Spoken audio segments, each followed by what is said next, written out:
अस्सलाम वालेकुम students.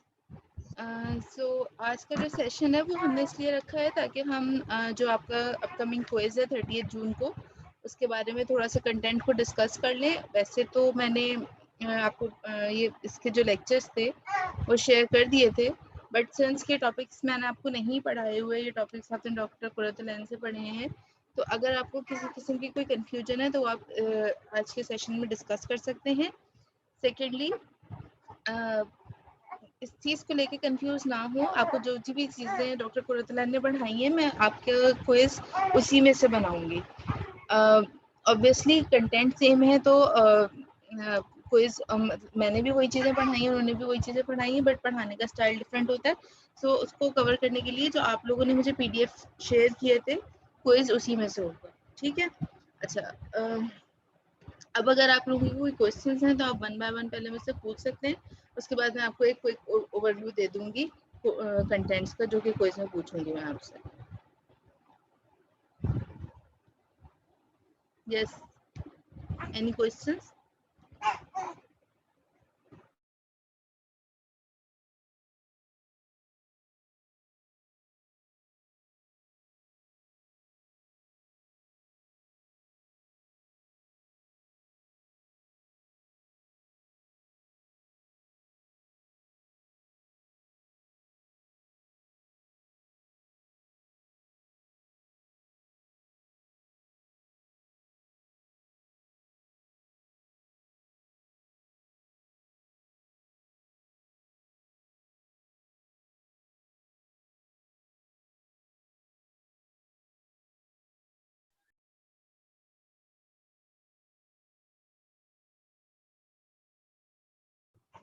Okay, सो सबसे पहला जो आपका टॉपिक है that is proteins and amino acid. उसके लिए अगर बुक मैं आपको रेफर करूंगी तो बुक आपका चैप्टर नंबर 6 आप चैटर्जी का कंसल्ट कर सकते हैं। इसको अगर आप जस्ट हम इसको ओवरव्यू करें, मुझे जस्ट 1 मिनट दीजिएगा। I need a minute.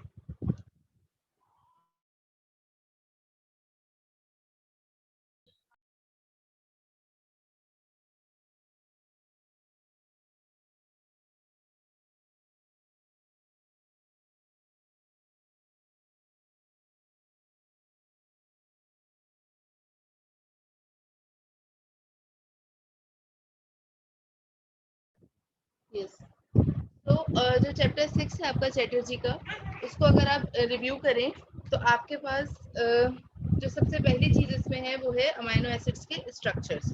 ठीक है। सबसे जो मोस्ट आपकी इम्पोर्टेंट चीज है किसी भी बायोकेमिस्ट्री के टॉपिक में, वो उसके स्ट्रक्चर्स है इन दिस पर्टिकुलर कोर्स। जो आपका नेक्स्ट सेमेस्टर है उसमें हम साइकिल्स को डिटेल में डिस्कस करेंगे, but for now we have to understand the structures and functions of different biomolecules. Okay, so chapter number 6 को जब आप आगे जाके देखेंगे तो आपके पास composition of proteins है। You all know that the proteins are composed of carbon, hydrogen and oxygen, and in addition to these carbon, hydrogen and oxygen, which are common elements for organic compounds, so इसमें additionally आपके पास nitrogen present होता है proteins में। ठीक है। अच्छा, sometimes कुछ other compounds भी प्रेजेंट होते हैं जो कि प्रोटीन डेरिवेटिव्स कहलाते हैं, लेकिन जो बेसिक स्ट्रक्चरल यूनिट है प्रोटीन का वो है अमीनो एसिड। हमारी बॉडी में बेसिक जो अमीनो एसिड्स हैं 20 अमीनो एसिड्स हैं, जिसकी डिफरेंट कॉम्पोजिशन से हमारे पास डिफरेंट तरह की प्रोटीन्स बनती हैं। ठीक है, अमाइनो एसिड्स की जो अरेंजमेंट होती है उसको आप चेंज करते जाते हैं तो अब हमारे पास डिफरेंट डिफरेंट तरह की प्रोटीन्स बनती जाती है। अब ये जो स्ट्रक्चर्स हैं अमाइनो एसिड के, मैंने इससे पहले जब हम कार्बोहाइड्रेट पढ़ रहे थे तो हमने ये चीज़ देखी थी कि कार्बोहाइड्रेट्स में हमारे पास मोस्टली जो कंपाउंड्स यूज हो रहे थे वो थे डी कंपाउंड्स। ठीक है, D glucose, D fructose, D mannose, हमने ये सारे डिस्कस किए थे।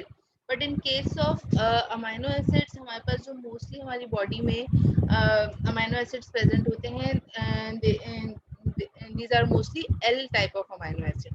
अब कार्बोहाइड्रेट्स में तो हम जो टर्मिनल कार्बन होता है उससे जो एडजेसेंट कार्बन होता है उसके थ्रू हम डिसाइड करते हैं कि कंपाउंड आपका डी है या एल है। ठीक है, तो in case of amino acid आप डी और एल कैसे डिसाइड करेंगे? Does anyone know that?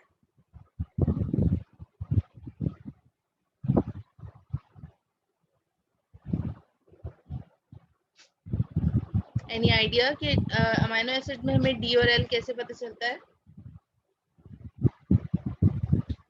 No ma'am.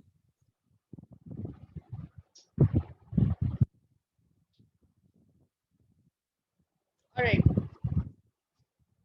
Amino acids में हमें डी और एल इस तरह से पता चलता है कि हम स्ट्रक्चर जब ड्रॉ करते हैं तो सबसे टॉप पे हम वो फंक्शनल ग्रुप ड्रॉ करते हैं जिसमें सबसे ज्यादा ऑक्सीजन मौजूद है। ठीक है, in this case we have the carboxylic acid group जिसमें सबसे ज्यादा ऑक्सीजन मौजूद है। सो टॉप पे हम कार्बोक्सिलिक एसिड ग्रुप को ड्रॉ करते हैं और अमाइनो ग्रुप अगर हमारे पास राइट साइड पर आ रहा होता है तो वो डी अमाइनो एसिड होगा, और अमाइनो ग्रुप अगर लेफ्ट साइड पर आ रहा है तो that will be an L amino acid. ठीक है, अच्छा, अब हमारी बॉडी में जो डी और एल कंपाउंड्स होते हैं, जो एंजाइम्स हमारे पास अवेलेबल होते हैं वो स्पेसिफिक होते हैं। या तो वो डी कंपाउंड पे एक्ट करेंगे या फिर वो एल कंपाउंड पे एक्ट करेंगे। ठीक है, तो हमारी बॉडी में जो मोस्टली एंजाइम्स हैं mostly they are for L amino acids. तो इसी वजह से जो अमाइनो एसिड्स हमारी बॉडी में जो पाए जाते हैं those are also L amino acid. अच्छा, अब हम बात कर लेते हैं कि स्ट्रक्चर्स आपने याद किस तरह से करने हैं। अमाइनो एसिड्स के जो स्ट्रक्चर्स हैं, सबसे पहली चीज जो आपको पता होनी चाहिए कि उसकी क्लासिफिकेशन क्या है, whether it's a neutral amino acid और बेसिक अमाइनो एसिड और एसिडिक अमाइनो एसिड। ठीक है, सबसे पहली चीज ये हो गई कि आपको ये पता होगा कि न्यूट्रल में कौन कौन सा अमाइनो एसिड फॉलो कर रहे हैं। सेकेंड चीज हो जाएगी आपके पास उनके केमिकल नेम्स, और केमिकल नेम्स इस पॉइंट ऑफ व्यू से भी इम्पोर्टेंट है कि आप अगर अमाइनो एसिड का केमिकल नेम याद कर लें तो आप इजीली उसके स्ट्रक्चर को ड्रॉ कर सकते हैं। ठीक है, किस तरह से, इसको हम यहाँ पे एक दफा देख लेते हैं इन एग्जांपल्स को। न्यूट्रल अमाइनो एसिड्स की अगर आप बात कर रहे हैं, न्यूट्रल अमाइनो एसिड में आपके पास फर्दर क्लासिफिकेशन है एलिफेटिक अमाइनो एसिड्स की और एरोमेटिक अमाइनो एसिड्स की। ठीक है, तो एलिफेटिक अमाइनो एसिड में जो फर्स्ट एग्जांपल है that is of glycine, and glycine is also chemically alpha amino acetic acid. ठीक है, अल्फा अमाइनो एसिटिक एसिड का मतलब क्या है कि कार्बन जो अल्फा कार्बन है उस पे अमाइनो ग्रुप अटैच्ड है and it's an acetic acid, यानी कि जो चेन है that should be of 2 carbon chain. ठीक है, सो यहाँ पे आपने एक 2 कार्बन चेन ड्रॉ की। अमाइनो एसिड्स के अंदर 2 फंक्शनल ग्रुप्स प्रेजेंट होते हैं, दोनों आपने इस पे अटैच कर दिए, carboxylic acid group and amino group, and और बाकी आपने कार्बन की वैलेंसी को कंप्लीट कर दिया। ठीक है, so that will give you an glycine or alpha amino acetic acid. अच्छा, अब यहाँ पे मेंशन हुआ है कि this compound is optically inactive. Why this compound is optically inactive? Does anyone has an idea कि ये optically inactive क्यों होगा? Anyone? Class please respond कीजिए। No ma'am. हमने कार्बोहाइड्रेट्स में ये चीज डिस्कस की थी कि why some compounds are optically active and why some compounds are inactive. ठीक है, उसका रीजन ये होता है कि if there is an anomeric carbon in the structure then those compounds tend to be optically active compounds. ठीक है, इसको आप इस तरह से समझ लें कि जब हमारे पास एनोमेरिक कार्बन एटम होता है इट मींस के चारों उसके ऊपर डिफरेंट डिफरेंट तरह के फंक्शनल ग्रुप्स लगे हुए हैं, तो वो एक तरह से स्कैटर्ड फॉर्म में होता है। ठीक है, इसको आप इस तरह से समझ सकते हैं कि एक रूम में अगर डिफरेंट तरह के लोग होंगे तो ज्यादा चांसेस हैं कि वो एक दूसरे से दूर दूर खड़े हुए होंगे, ठीक है। और जब हम उस रूम में से गुजरने की कोशिश करेंगे तो हमें उस रूम में से राइट लेफ्ट थोड़ा सा अपने आप को मूव करके निकलना पड़ेगा, हम स्ट्रेट उस रूम में से गुजर के नहीं निकल सकते, राइट। तो अगर उस रूम में एक ही माइंडसेट के लोग होंगे तो देयर इज अ चांस कि वो ग्रुप होंगे एक जगह पे और आप इजीली रूम में स्पेस ज्यादा खाली होगी और आप इजीली इस रूम में से गुजर सकते हैं। जस्ट लाइक दैट अगर एक जैसे कंपाउंड्स हैं किसी स्ट्रक्चर्स में, एक जैसे एलिमेंट्स है किसी स्ट्रक्चर में, और वो आपके पास जो है वो एसिमेट्रिक कार्बन एटम नहीं है, तो उस वक्त क्या होगा, एसिमेट्रिक कार्बन एटम के ना होने की वजह से जो लाइट है वो इजीली पास हो जाएगी, ठीक है। अच्छा, लेकिन अगर आपके पास एसिमेट्रिक कार्बन एटम है, मींस कि उसके अंदर चारों डिफरेंट तरह की फंक्शनल ग्रुप्स या डिफरेंट तरह के एटम्स अटैच्ड हैं, तो लाइट को उससे गुजरने के लिए अपने पाथ को थोड़ा सा चेंज करना पड़ेगा। So this is the reason कि एसिमेट्रिक कार्बन एटम्स जब भी आपके पास प्रेजेंट होते हैं, you always, not always but most of the time, the compound is optically active. और अगर एसिमेट्रिक कार्बन एटम ना हो तो हमेशा कंपाउंड ऑप्टिकली इनएक्टिव होगा, ठीक है। अच्छा, हम बात कर रहे थे कि आप इस केमिकल नेम से स्ट्रक्चर किस तरह से ड्रॉ कर सकते हैं। So the next example is alanine. Alanine is also alpha amino propionic acid. Propionic acid जो है, यू नो दैट कि प्रोपियोनिक का जो वर्ड है वो आप 3 कार्बन चेन के लिए यूज करते हैं, और प्रोपियोनिक एसिड सजेस्ट दैट कि कार्बोक्सिलिक एसिड ग्रुप प्रेजेंट होगा। yes Amna, you want to ask something? Yes ma'am. Ma'am अभी आपने कहा ना कि अगर एसिमेट्रिक कार्बन होगा तो इनएक्टिव होगा या एक्टिव होगा? अगर एसिमेट्रिक कार्बन एटम प्रेजेंट है तो देयर इज अ चांस कि आपका जो कंपाउंड है वो ऑप्टिकली एक्टिव होगा, ठीक है, क्योंकि उसमें डिफरेंट तरह के एटम्स अटैच है ना, तो लाइट को गुजरने के लिए अपने पाथ को थोड़ा सा चेंज करना पड़ेगा। So presence of an asymmetric carbon suggest that compound must be optically active, ठीक है। तो यहाँ पे आप मैम ये जो राइटिंग में देखो एसिमेट्रिक नहीं है ना, तो ये ऑप्टिकली इनएक्टिव कंपाउंड है। यस मैम, ठीक है ma'am, thank you so much. So we were talking about alanine. Alanine में आपके पास अल्फा अमाइनो प्रोपियोनिक एसिड है। Propionic acid is 3 carbon chain, और अल्फा अमाइनो मींस के अल्फा कार्बन के ऊपर अमाइनो ग्रुप अटैच होगा। What is an alpha carbon? Does anyone know that कि अल्फा बीटा किस तरह से हमें पता चलता है कि कौन सा अल्फा कार्बन है? इसके अंदर अल्फा कार्बन मैम कौन जिस सा है? सेंट्रल कार्बन, सॉरी, जिस कार्बन से सब, जिस कार्बन के ऊपर फर्स्ट फंक्शनल ग्रुप अटैच्ड होता है, that carbon is called as alpha carbon, ठीक है। इसमें आप इस अच्छे तरीके से समझ जाएं, क्योंकि अल्फा कार्बन जो है वो most of the time carbon number 1 नहीं होता। यानी कि अगर आप इसकी नेमिंग करेंगे, इस कंपाउंड की अगर IUPAC नेमिंग कर रहे हैं, तो उसमें जब आप नंबरिंग करेंगे कंपाउंड की, तो वो स्टार्ट होगी यहाँ से कार्बन की 1 2। लेकिन अगर आप अल्फा बीटा वाली नेमिंग कर रहे हैं, तो in that case this carbon is going to be an alpha carbon, क्योंकि इसके ऊपर कार्बोक्सिलिक एसिड ग्रुप अटैच्ड है, ठीक है। तो alpha carbon is that carbon atom जिसके ऊपर आपका स्ट्रॉन्गेस्ट फंक्शनल ग्रुप अटैच्ड होता है।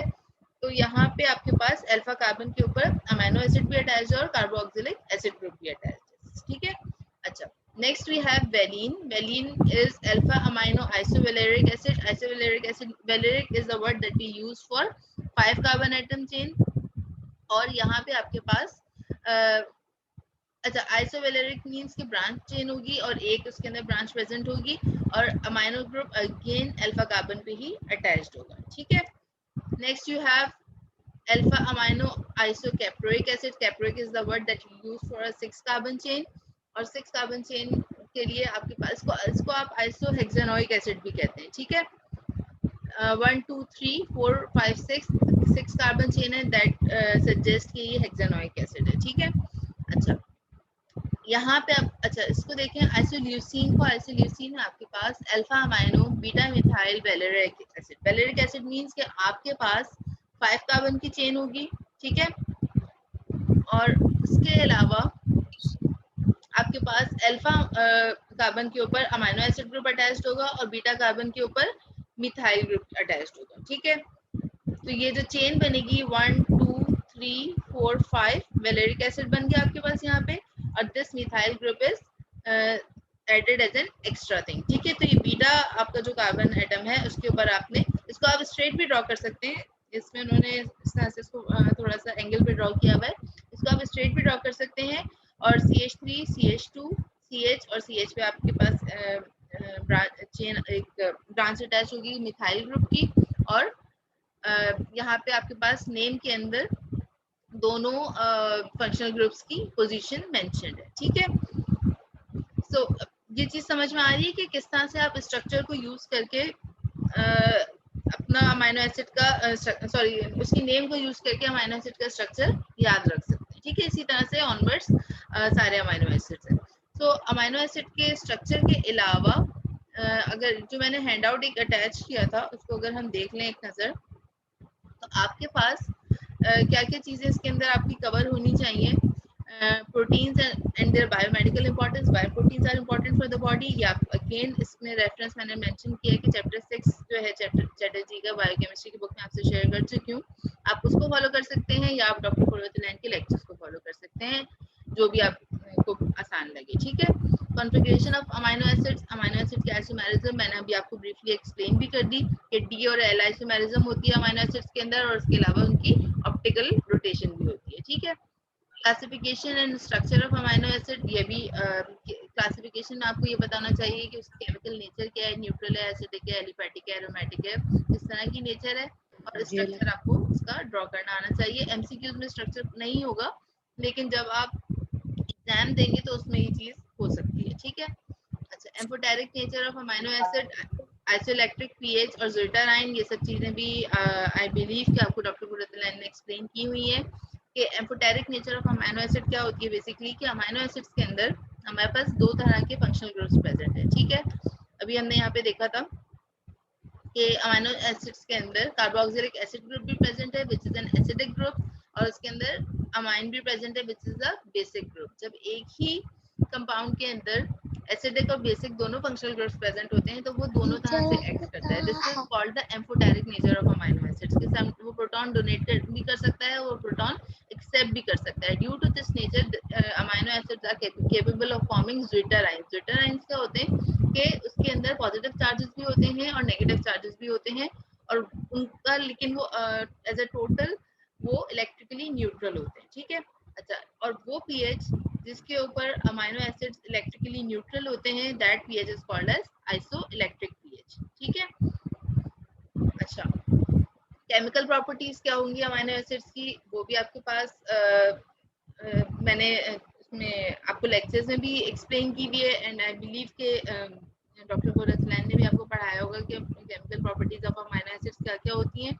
दोनों जो उसके अंदर फंक्शनल ग्रुप्स प्रेजेंट हैं, जितने भी अमाइनो ग्रुप्स के रिएक्शंस हैं वो भी हम अमाइनो एसिड प्रोवाइड करते हैं, और जितने भी उसके अंदर कार्बोक्सिलिक एसिड ग्रुप के रिएक्शंस हैं वो भी अमाइनो एसिड्स में प्रेजेंट होते हैं। ठीक है, क्लासिफिकेशन ऑफ प्रोटीन्स क्या होती है, प्रोटीन्स को हम किस तरह से क्लासिफाई करते हैं based on their shape, based on their size, ये सब चीजें हम कवर करेंगे।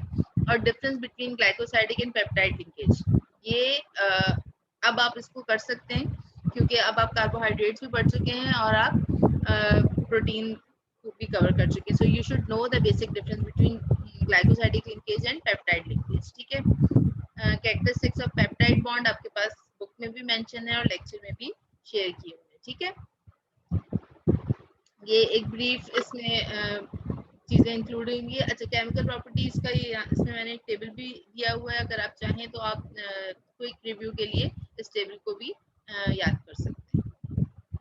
यहाँ पे आपके पास ये टेबल फॉर्म में चीजें दी हुई हैं जस्ट फॉर ईज के आप रिव्यूज को इजीली कर सकें। ठीक है,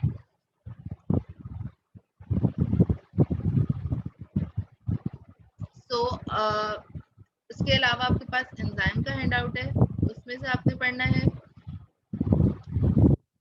एंजाइम्स के हैंड आउट के हवाले से कुछ बच्चों के क्वेश्चंस थे कि हमें क्या ये हर चीज याद करनी है, तो इस तरह से हम हैंड आउट को थोड़ा सा गो थ्रू कर देते हैं।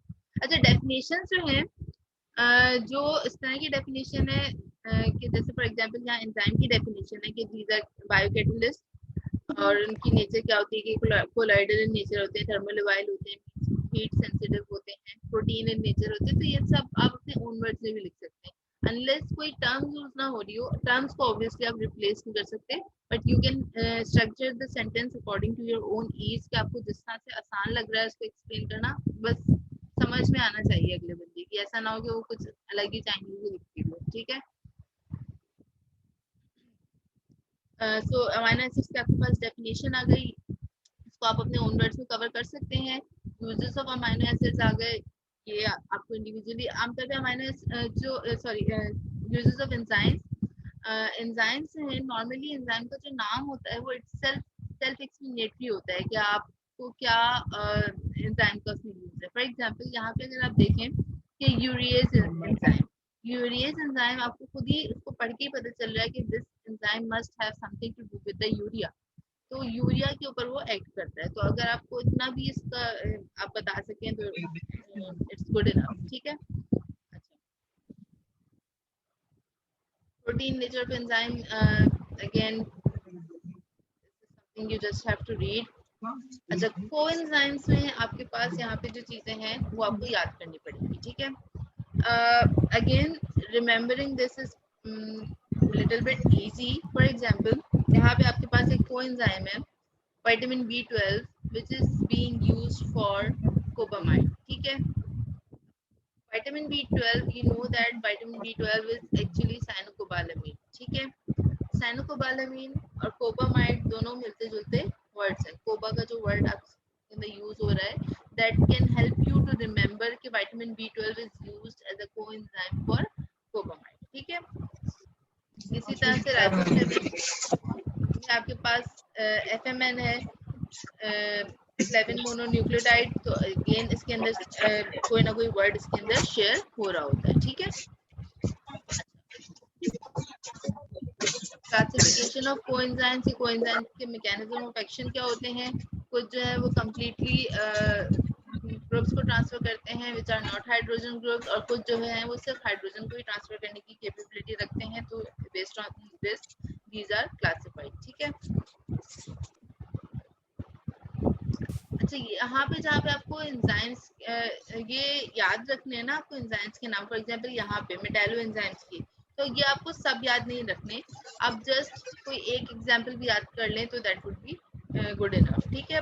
1 से 2 एग्जांपल काफी हैं आपके लिए याद करना।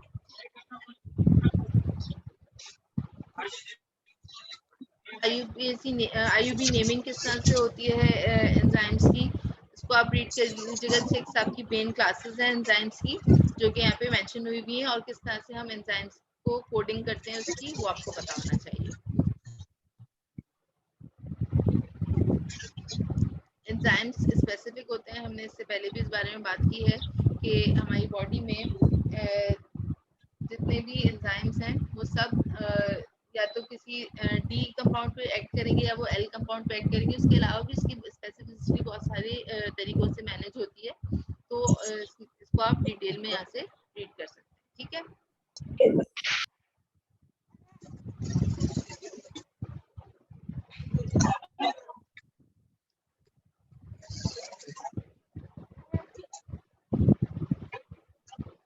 Mechanism of action of enzyme जो है, इसमें मिकलिस-मेंटन हाइपोथेसिस हमने डिस्कस किया था। मिकलिस-मेंटन हाइपोथेसिस में आपको डिटेल में उसकी डेरिवेशन नहीं करनी है, you just have to know the conclusion, उसके जो कंक्लूजन हैं उससे आप फेमिलियर होने चाहिए, ठीक है।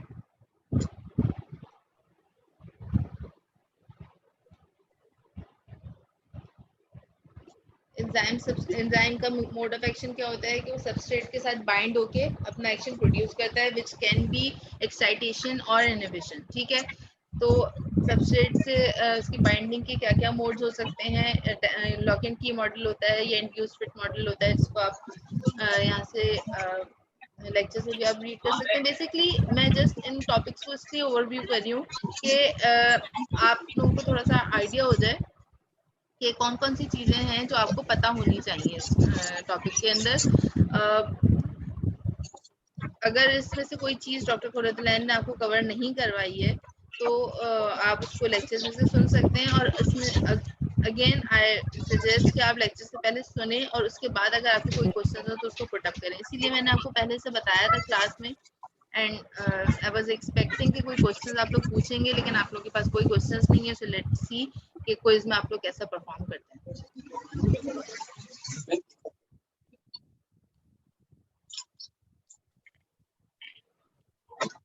शोर की आवाज आ रही है आपको?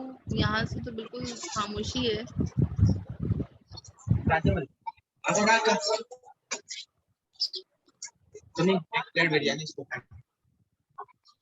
एल और डी का दोबारा से एक्सप्लेन कर दूं। अच्छा, अमाइनो एसिड्स में हम एल और डी की बात कर रहे थे।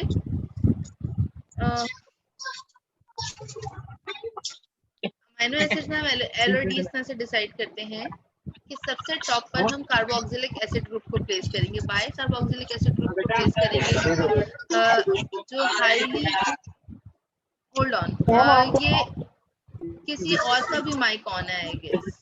बासित, आप अपना माइक म्यूट कीजिए।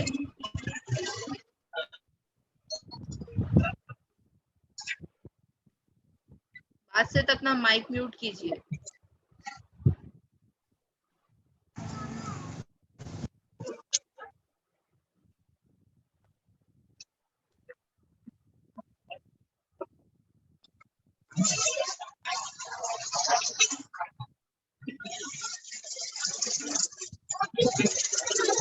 बासित को कोई जगा दे ताकि वो अपना माइक म्यूट कर ले।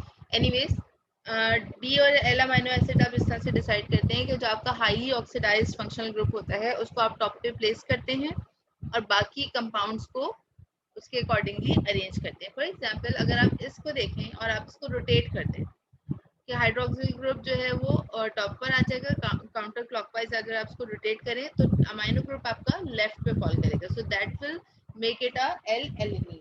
ठीक है,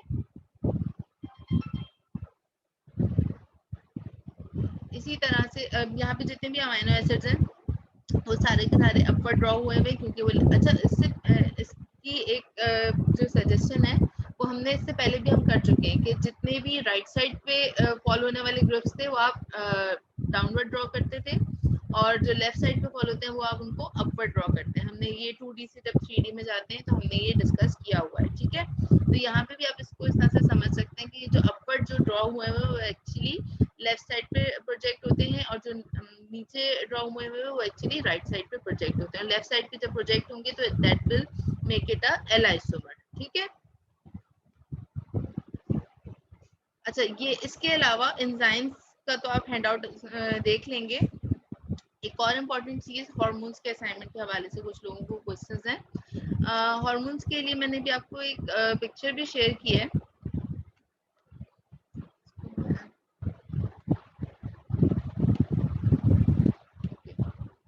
सो this is a very good classification. आप में से बहुत सारे लोगों ने शायद इसको देखा भी होगा जब आप असाइनमेंट के लिए सर्च कर रहे होंगे।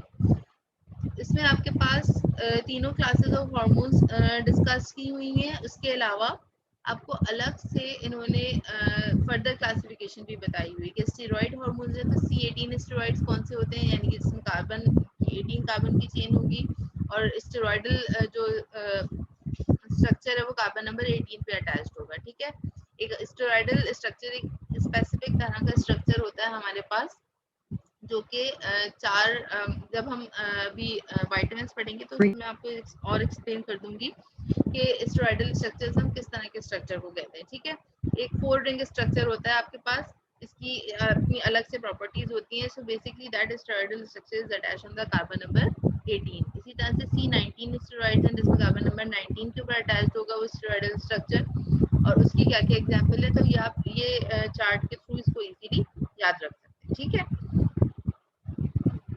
चार्ट जब चीजें क्लासिफाई हुई भी होती हैं तो उनको याद रखना थोड़ा सा आसान होता है। सो दैट्स व्हाई मैंने ये शेयर कर दिया आप लोगों से, क्योंकि जो मेन आपका हार्मोन का टॉपिक था उसमें आपको फोकस ही इन्हीं दो चीजों पे करना था। एक तो उनकी क्लासिफिकेशन पे कि वो केमिकली किस तरह से आप उनको क्लासिफाई करते हैं, और सेकेंडली उनकी क्लिनिकल एप्लीकेशन से। तो क्लिनिकल एप्लीकेशन जितने भी मेडिसिनल एप्लीकेशन जितने भी आपके पास हार्मोन्स के आपने अपने असाइनमेंट में लिखी है तो वो सब आपको पता होना चाहिए। ठीक है, मैं कोशिश करूंगी कि कल तक या होपफुली बाय मंडे मैं आपको किसी एक असाइनमेंट को शेयर कर दूं आप लोगों के ग्रुप में। मैंने चेक करना स्टार्ट कर दिए, जो मुझे सबसे बेहतर लगेगा उसको मैं ग्रुप में शेयर कर दूंगी, ठीक है? तो आप सब लोग इजीली उससे पढ़ सकेंगे, ठीक है? अच्छा, इससे एक और इम्पोर्टेंट चीज, जो लोग बिल्कुल इंस्ट्रक्शंस फॉलो नहीं करते, उनको याद ही नहीं रहा कि मैंने कहा था कि असाइनमेंट की पिक्चर्स लेनी है, या what ever instruction you missed, मैं लास्ट चांस दे रही हूँ। आप 30th को जब आएंगे क्लास के लिए तो आके आप अपने असाइनमेंट की पिक्चर्स ले सकते हैं। और एलएमएस पे मैं डेट एक्सटेंड नहीं कर रही हूँ। Those who will submit late, obviously उनकी इवैल्यूएशन डिफरेंटली होगी, ठीक है? तो दिस इज ऑल। अगर आपको कोई क्वेश्चन पूछना है तो आप क्वेश्चन पूछ सकते हैं।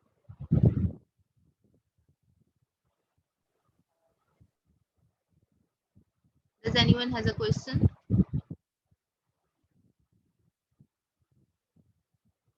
मैम हार्मोन हार्मोन का का मैम टॉपिक टॉपिक भी भी इंक्लूड इंक्लूडेड होगा है क्विज क्विज में? में, और ये मेंशन है आपके एलएमएस पे भी और व्हाट्सएप के ग्रुप पे भी। यस। मैम क्विज ओके में कितने मैम। एमसीक्यूज होंगे?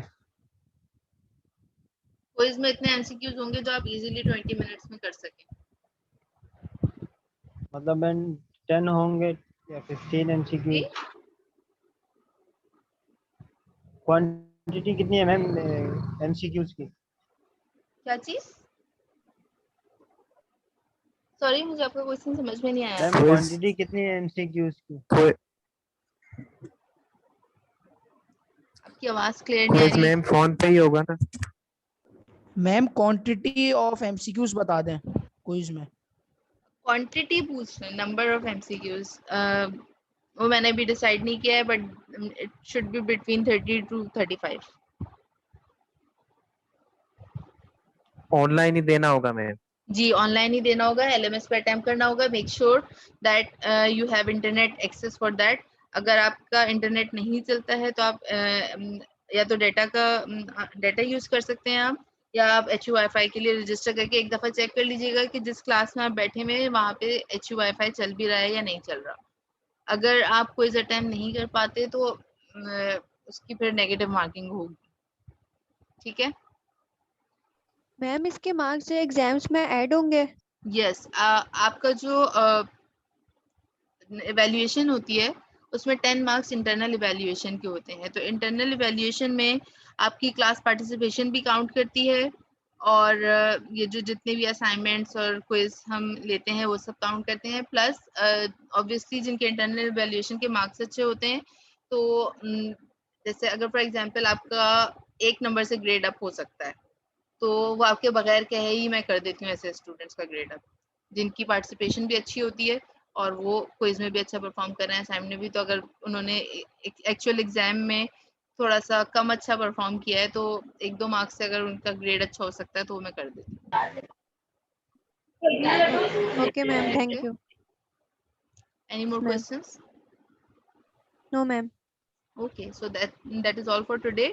मैम मुझे एक चीज जी जी पूछनी थी। जी। मैम एक्चुअली मसला ये हो रहा है कि डेटा ना यूनिवर्सिटी में चलता नहीं है, तो ऐसा हो सकता है कि आप क्विज जो है वो किसी ऐसे दिन रख दें जिस दिन हम यूनिवर्सिटी में ना हो, नहीं क्योंकि तो मैम मुझे डेटा का बहुत इशू होता है, वहाँ पे नहीं यस चलता मैम, यूनिवर्सिटी हमारे में वहाँ पे डेटा। हमारा सिग्नल्स डेटा नहीं नहीं आते, चलता है, मोबाइल सिग्नल्स नहीं आते। हमारा नहीं चलता है मैम। और मैम मैम एच ये इशू वाईफाई है भी मैम, नहीं और चलता।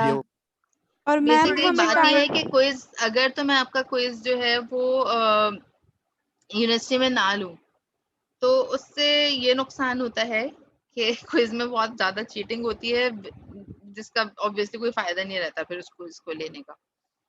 मैम तो काइंडली मैम तो इस तरह हार्ड का कॉपी कर में ले लेना, लेना। हमारा नेट नहीं कर रहा है, हमारा नेट नहीं चलता बिल्कुल और भी वहाँ, मैम ना मोबाइल डेटा सिग्नल।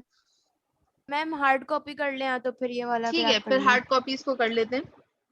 एलएमएस पे नहीं है, इसको मैं अपलोड करती हूँ, इसको हार्ड कॉपी पे कर लेते यस मैम, हार्ड कॉपी ठीक है। हैं। इसके लिए अच्छा, मैं आप लोगों को गाइड कर दूंगी। हार्ड कॉपी पे अगर करना है तो लाइक चलिए ठीक है, मैं आपको इसके लिए व्हाट्सएप के ग्रुप पे गाइड कर दूंगी कि हार्ड कॉपी पे किस तरह से होगा, ठीक है? Okay ma'am. Okay thank you so much ma'am. Okay, thank you ma'am. Any more questions?